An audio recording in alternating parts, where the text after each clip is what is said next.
Welcome to another deep dive, everybody. Today we're looking at Vanuatu and their plan for a sustainable future. Sustainable and climate resilient, Right. which Exactly. is super important for a place like Vanuatu. Yeah, and it's not just theoretical. This is like a real plan. Oh, yeah, it's very detailed. They've got an actual proposal to transform their economy. Yeah, and the proposal is fascinating by itself, BUT. But there's more. There's also this paper we're looking at about using something called a DAO. AAO. Yeah, a DAO-based sovereign wealth fund to actually, pay for all of this. Okay, I'm already intrigued. So we've got Vanuatu. Beautiful islands in the Pacific. Yeah, and they're trying to lead the world in sustainable development. Kind of crazy, right? This tiny island nation powered by volcanoes. And built with the most cutting edge materials. Exactly. But it makes sense when you think about how vulnerable these island nations are. Yeah, like when your entire economy depends on tourism. One bad cyclone, and you're in trouble. Not to mention rising sea levels. Exactly. So they need to find a more sustainable way forward. And their solution is, well, it's pretty impressive. It's incredibly ambitious. So 3 main pillars. Yeah, they want to build this diversified and sustainable economy. Hit me with pillar number 1. Okay, so pillar number 1 is renewable energy. Makes sense, reduce those carbon emissions. But they're not just talking about solar panels and wind turbines. Oh, they're going deeper. Way deeper. They want to tap into Vanuatu's geothermal potential. Wait, hold on. Isn't Vanuatu, super volcanic? Oh yeah, tons of volcanoes. So they want to, harness the power of volcanoes. That's the idea. They're talking about using some really advanced technology like closed-loop geothermal systems. I'm not super familiar with those. How do those work? So it's actually much more efficient and has a lower environmental impact than traditional geothermal plants. Okay, less disruption. Exactly. And that's especially important for Vanuatu. Because? Well, they're islands, Yeah. right? So fresh water is already a precious resource. So you don't want to risk contaminating it with a traditional geothermal plant. Exactly.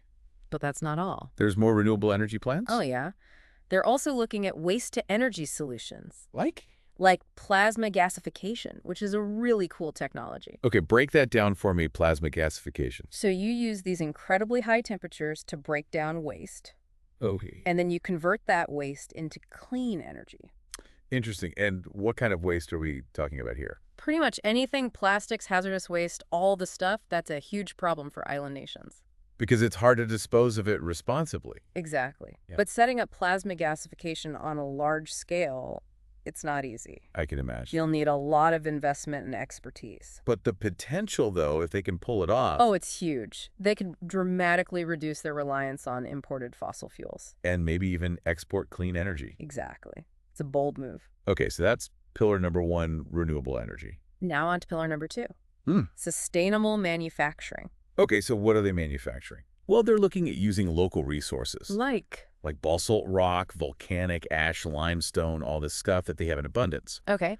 And they want to use those resources to produce things like basalt fiber and carbon-neutral cement. So like building materials. Exactly. And basalt fiber is super interesting stuff. Tell me more about basalt fiber. So it's incredibly strong and durable, even lighter than steel. Wow. And I bet it doesn't rust. Nope. Resistant to corrosion, excellent thermal and acoustic properties. So you could build houses, bridges. Oh yeah, even things like wind turbine blades and car parts. It's pretty amazing how versatile it is. It is. And because they can produce it locally, they're not at the mercy of global supply chains. So it's like they're not just aiming to replace imports. They're trying to become a regional supplier. Exactly. Yeah. Which leads us to their third pillar, Get me with pillar number 3. climate resilient infrastructure. Oh, that's crucial for an island nation facing rising sea levels. It is. So they're talking about earthquake-resistant buildings, marine adaptive structures designed to withstand those rising sea levels. So like structures that can adapt as the sea level rises. Yeah, pretty cool. Yeah. Right. And they even want to create living shorelines. Living shorelines. Yeah, with mangroves. Mangroves are amazing natural barrier. Well, right. They can help protect the coastline from erosion and storm surges. Exactly. It's about working with nature. I love that idea. Okay, so we've got these 3 pillars: renewable energy, sustainable manufacturing, and climate-resilient infrastructure. All interconnected and working together. It's a pretty incredible vision, but how are they going to pay for all of this? That's where this DAO-based sovereign wealth fund comes in. Oh, okay, you're going to have to explain that one to me. DAO-based what now? So DAO stands for Decentralized autonomous organization. Oh, okay. And that's related to blockchain technology, right? Exactly. And a sovereign wealth fund is basically a way for a country to manage and grow its assets. Okay, so how does blockchain fit into this? Think of it this way. A traditional sovereign wealth fund is managed by a central authority. Okay, like a government agency or something. Right. And there's often limited transparency. So you don't always know where the money's going or how it's being used. Exactly. But with a DAO-based fund, the rules are encoded on the blockchain. Okay, so it's all out in the open, transparent, and potentially more democratic. Exactly. And that opens up some really exciting possibilities. Like what? How does this actually help Vanuatu pay for their sustainable future? Well, they could issue green bonds specifically for those geothermal energy projects. So people could invest directly in those projects. Right, and they could offer tokenized carbon credits generated from their ocean conservation efforts. So like you could buy a token that represents a certain amount of carbon offset. Exactly. And they could even allow direct investments in things like the salt fiber production. So it's like crowdfunding sustainable development on a national scale. That's a great way to put it. It's a pretty radical idea, but I like it. It has the potential to be a game changer. But how do they ensure that everyone benefits from this, not just wealthy investors? That's a key question, and it all comes down to how the DAO is structured and governed. So how do they make decisions? Who gets to vote on how the funds are used? So the proposal suggests using tokenized shares. Okay, each token represents a vote. Right, and those token holders could include citizens, investors, even international organizations. So it's not just about attracting investment, it's about empowering stakeholders. To shape the future of Vanuatu's sustainable development. This is getting more and more interesting by the minute. It is. But of course, none of this happens in a vacuum. So what's the next step? How do they actually make all of this happen? Partnerships are key. You mean like working with companies that have the expertise to develop these technologies? Exactly. They'll need to collaborate with companies that specialize in geothermal energy, Basalt fiber production. climate-resilient infrastructure, the whole 9 yards. And I'm guessing they'll need support from international organizations as well. Absolute organizations like the Green Climate Fund, the Asian Development Bank, they can provide funding and expertise. So it sounds like they're really thinking this through. They are. They have a vision, a financing plan, potential partners.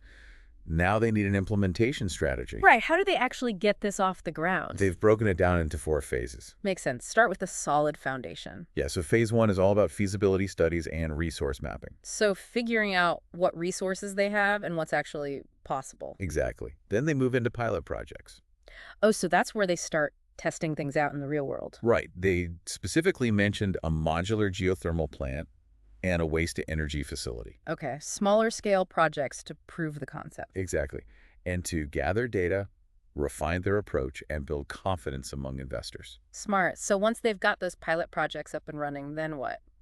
Then it's time to scale up. That's phase 3. Yep, they'll expand those renewable energy systems to power industrial zones, start constructing that earthquake-resistant infrastructure, and create those living shorelines. It's all starting to come together. And of course, you need people to build and operate all of this. You got it.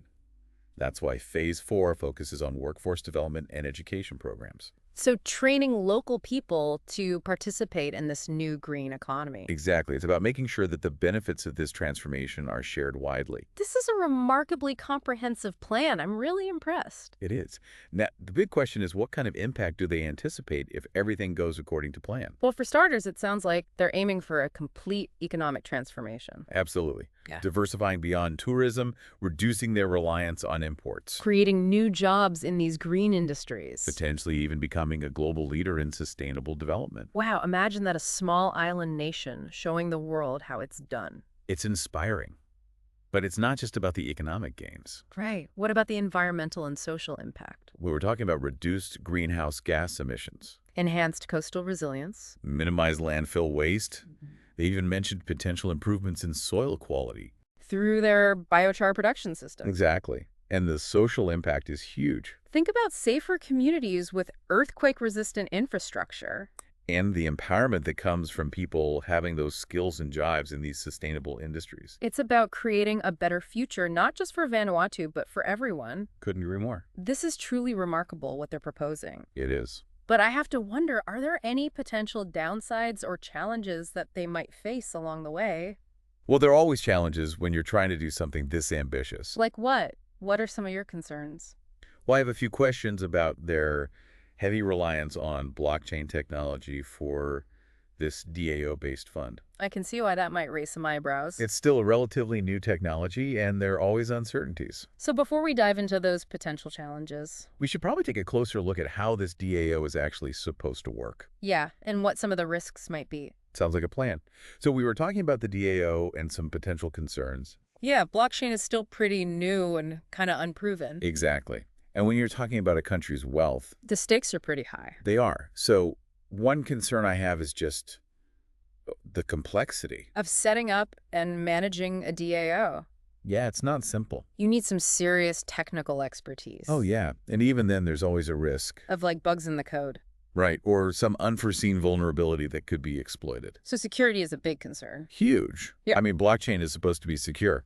But we've seen those crypto hacks. Exactly. So how do they guarantee the safety of those funds? Yeah, good question. Well, they'll need some seriously robust security measures. Like what? Well, for one thing, those smart contracts that govern the DAO, they need to be audited, Independently audited to make sure there aren't any vulnerabilities. right, by experts who really know what they're doing. Okay, so that's security. What about accessibility? That's another big one. Because not everyone in Vanuatu is a tech whiz. Exactly. And even if you understand the technology, you might not have the resources to participate. So how do they ensure that everyone can benefit? Oh, they need to make it user-friendly. Easy to understand and use. Right. And they'll need educational resources to help people. So it's not just about the technology itself, It's about making sure it's accessible to everyone. preventing that digital divide. Exactly. And then there are the governance questions. Right, because with a DAO, it's not like a traditional government agency. It's decentralized. So how do they make sure it's truly democratic? And accountable. Right. They need clear rules for decision-making. Dispute resolution, transparency, all of that. Exactly. Who gets to vote? How much weight does each vote have? And how are those decisions actually enforced? Those are all things they need to figure out. It's like they're creating a whole new form of digital governance. In a way they are. And that raises another issue. Which is Regulation. Right. How do you regulate a DAO? That's what governments all over the world are trying to figure out. It's tricky because you don't want to stifle innovation. Right. But you also don't want a free-for-all. It's about finding that balance. Exactly. Okay, so we've talked about the technical challenges, the governance questions, the regulatory uncertainty. And we haven't even touched on whether this DAO-based fund can actually work. Yeah, can it attract enough investment to finance Vanuatu's plan? That's the big question. It's a bold experiment. It is. And there's no guarantee of success. It'll depend on investor confidence, global market conditions. And Vanuatu's ability to actually execute their plan. Right, they have to be able to deliver. Exactly. And even if they do attract all that investment. There's still a risk of unintended consequences. Oh, yeah. Like what? What are you thinking of? Well, what happens if all that investment leads to inflation? Or exacerbates existing inequalities. Those are real risks. So they need to manage that influx of capital very carefully. They do. And prioritize projects that benefit everyone. Not just a select few. Right. It's about using this wealth to build a more equitable and sustainable society. Not just about boosting economic growth for its own sake. Exactly. And that brings up another point. Which is, The impact on different communities within Vanuatu. will everyone benefit equally? That's something they need to consider from the very beginning. They need to listen to the needs and perspectives of all stakeholders. Especially marginalized groups. Right, those who might be disproportionately affected by these changes. Exactly. It's Yeah. about making sure no one is left behind. And speaking of potential impacts, we haven't really talked about the environment. Oh, yeah. That's crucial. I mean, the overall goal is sustainability, Right. but large-scale development always has risks. It does. So they need to mitigate those risks. I mean, how? Well, they need to conduct those environmental impact assessments. For each project. Yep. And implement strict environmental regulations. And prioritize projects that minimize their footprint. Exactly. Mm. They need to be mindful of Vanuatu's unique biodiversity. It's a delicate balance. It is. I'm glad they're thinking about these issues. Me too. But it's important to acknowledge that tension between economic growth and environmental protection. Oh, yeah, for sure. Can they really achieve both? That's the fundamental question of sustainable development, isn't it? It is. How do we meet our needs without compromising the needs of future generations? It requires a real shift in mindset From short-term profits to a long-term perspective. that values ecological and social well-being. It's a complex equation. It is.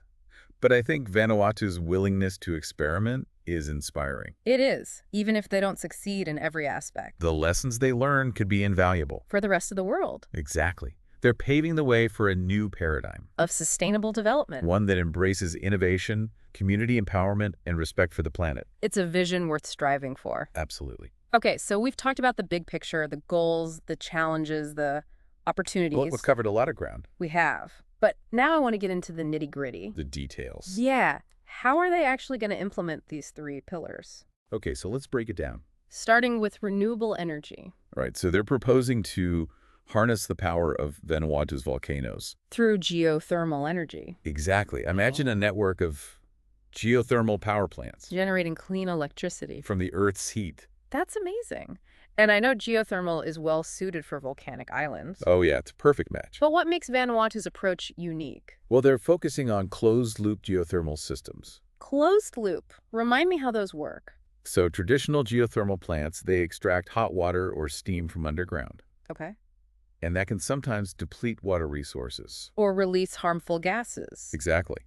But with closed-loop systems, you circulate a working fluid in a closed loop. So you're not actually extracting anything from the ground. Right, it's like a giant underground heat exchanger. So it's much more sustainable. And environmentally friendly. That's fantastic. But it's not just about geothermal, right? Nope. They're also looking at solar, wind, even wave energy. Wow. So it's a multi-pronged approach? It is. It's about diversifying their energy mix. And creating a system that can withstand disruptions. Exactly. Okay, Yeah. so that's renewable energy. Yeah. What about sustainable manufacturing? Yeah, what are they going to do with all that basalt rock and volcanic ash? Well, their flagship product is basalt fiber. Basalt fiber. We talked about that earlier. It's amazing stuff. So they're envisioning these factories Where they transform raw volcanic rock. and into this incredibly versatile material. So basalt fiber can be used for All sorts of things. whoa, Reinforcing concrete, creating textiles, manufacturing car parts. even building wind turbine blades. It's really remarkable how many applications there are. It is. And what's really cool is that they're using something that's literally lying around under their feet. Turning a potential waste product into a valuable resource. Exactly. But why basalt fiber? Why not just stick with steel or fiberglass? Yeah, good question. Well, basalt fiber has a number of advantages. Yeah. Stronger, lighter, more resistant to corrosion, And more sustainable? way more sustainable. It has a much lower environmental impact. So they're not just creating jobs and boosting the economy, they're also positioning themselves as a leader in sustainable materials. They are. It's a smart strategy. It is. Now, what about that carbon neutral cement? How are they planning to pull that off? Well, they're exploring some really innovative techniques, Like?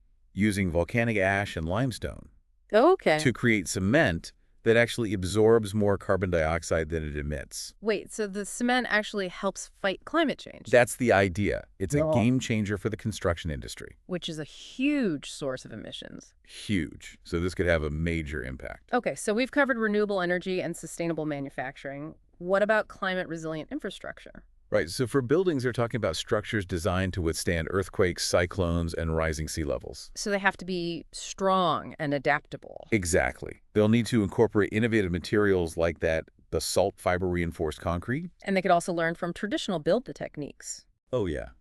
Techniques that have been proven to work in these challenging environments. It's about blending the best of the old and the new. Exactly.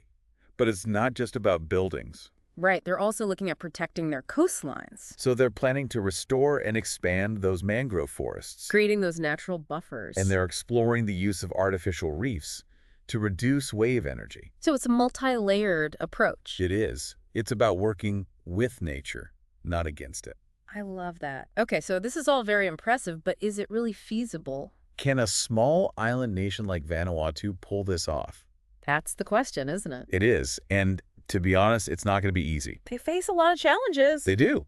Limited resources, technical expertise capacity. But they're determined. They are.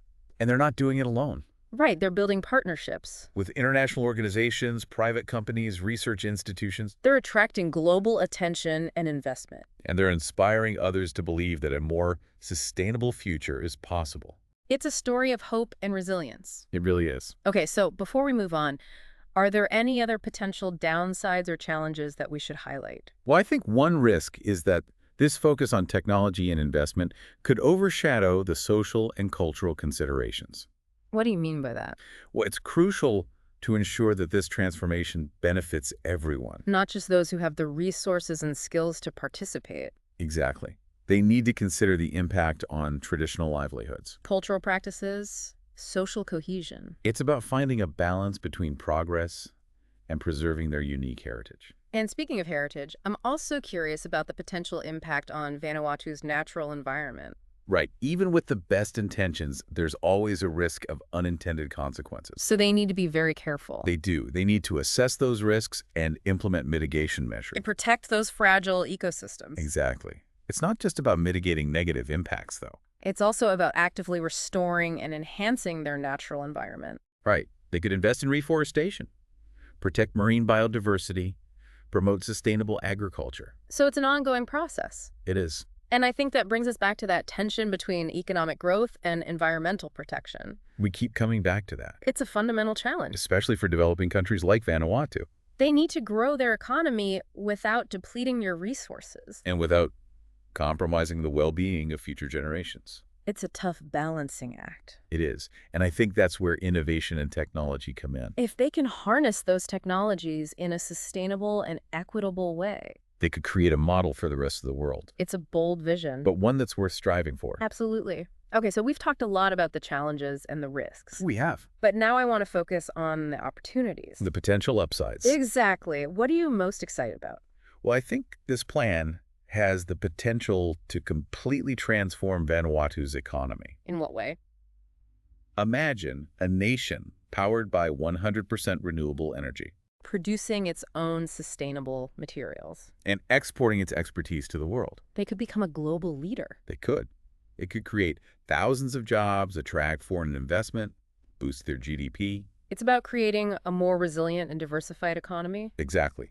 One that's not so reliant on tourism or foreign aid. And it's not just about the economic benefits. Right, there are social benefits too. If they can lift people out of poverty, improve healthcare, provide access to education, It could dramatically improve the quality of life for everyone. it's about creating a more just and equitable society, And then there are the environmental benefits, reducing their carbon footprint, protecting their ecosystem. preserving their biodiversity, It's about becoming a model for sustainable development showing the world that it's possible to live in harmony with nature. while still achieving economic prosperity. It's a beautiful vision. It is. Okay, so let's fast forward a bit. What might Vanuatu look like in 10 or 20 years if this plan is successful? Okay, so imagine a vibrant and thriving Vanuatu, Okay, I'm imagining powered by clean energy with lush green landscapes, pristine beaches. thriving coral reefs. Exactly. Their cities are built with sustainable materials designed to withstand climate change, Their communities are empowered and prosperous. with access to education, healthcare, economic opportunities, And their culture and traditions are alive and well. enriching the lives of everyone who calls Vanuatu home. It's a beautiful picture It is. And it's achievable. if they can stay the course Overcome the challenges. and continue to innovate and adapt. They can do it, but it's not just up to them. Right, the rest of the world has a role to play too. We need to support their efforts, Provide financial assistance. share our knowledge and expertise. Create an environment that enables sustainable development to flourish. Vanuatu is showing us what's possible. Now it's up to us to follow their lead. Couldn't agree more. This has been an incredible deep dive. It has. I'm feeling inspired and challenged. Me too. It's a reminder that we all have a role to play in creating a more sustainable future. And that even the smallest nations can make a big difference. Absolutely. So before we wrap up, I want to leave our listeners with one final thought. Okay? Vanuatu's plan raises some fundamental questions about the future of sustainable development. Like what? Well, how do we balance economic growth with environmental protection and social equity? That's the big question. It is. How do we harness the power of technology while ensuring it benefits everyone? And how do we create a world where all nations have the opportunity to thrive? These are questions we all need to be thinking about. We do. There are no easy answers. But the first step is to start asking these questions, To have those difficult conversations to challenge our assumptions. and explore new possibilities. Vanuatu is showing us that it's possible to think big and act boldly Now it's up to the rest of us to follow their lead. and create a future that's worthy of our children and grandchildren. That's a great message to end on. It is. Thanks for joining us on this deep dive. It's been a pleasure. Until next time, keep exploring, keep questioning, and keep striving for a better world. So we've been talking about Vanuatu's plan, and I have to say it's really got me thinking. Yeah, it's a fascinating case study It really is. It shows what's possible when you start thinking holistically. about sustainability, Yeah, and how interconnected all these issues are. climate change, Yes. economic development, social equity. Technology, it's all connected. Absolutely. And it makes me wonder about the role of technology. In sustainable development. Yeah, we've talked about blockchain, but what about other emerging technologies? Oh, there's so many possibilities. Like, what are you thinking of? Well, think about artificial intelligence. AI. Yeah, AI could be used to optimize energy grids. Make them more efficient. Right. Or to manage resources more sustainably. Or even to predict and respond to natural disasters. Exactly. That's pretty amazing. And what about 3D printing? Oh, yeah. 3D printing has a huge potential. For creating sustainable building materials. Right. And reducing waste. And enabling localized manufacturing. So we could produce things closer to where they're needed. Reducing transportation costs and emissions. Exactly. It seems like we're on the verge of a real technological revolution. That could fundamentally change our relationship with the planet. It's an exciting time to be alive. But, We have to be careful. yeah. We have to make sure these technologies are used ethically. And equitably. We have to ask ourselves who benefits from these advancements. Then who's left behind? How do we make sure technology is a force for good? Right. Not just a tool for profit or control. It's a big responsibility. It is. And it's not just about technology, it's about individual action, too. Oh, absolutely. It's easy to feel overwhelmed by the scale of these challenges. Climate change, global inequality, it's a lot. It is. But I think individual actions can make a difference. They can. Every choice we make has an impact. The food we eat, the clothes we wear, how we travel, It all adds up. and if enough people make those choices. It can create a ripple effect. Exactly. Yeah. So what can we do? Well, we can support sustainable businesses, Reduce our consumption. advocate for policy changes. Inspire others to take action. It's about recognizing that we're all part of the solution. I love that. It's not about blaming each other It's about working together. to create a better future. Exactly. And it's not just about individual actions. Right. We need systemic change, too. We need to hold corporations accountable. Demand more from our leaders. Support organizations that are fighting for a sustainable future. It's about using our voices and our actions to make a difference. And to create a world where sustainability is a reality. Not just a dream. Well said. Vanuatu is showing us what's possible. It's inspiring. It is. Now it's up to us, To do our part. however small it may seem. I love that. Okay, well, this has been an incredible deep dive. It really has. I've learned so much, and I'm feeling really inspired. Me too. It's a reminder that we all have a role to play, In creating a more sustainable future. and that even small actions can make a big difference. Absolutely. So thanks for joining us on this journey. It's been a pleasure. Until next time, keep learning, keep questioning, and keep making a difference.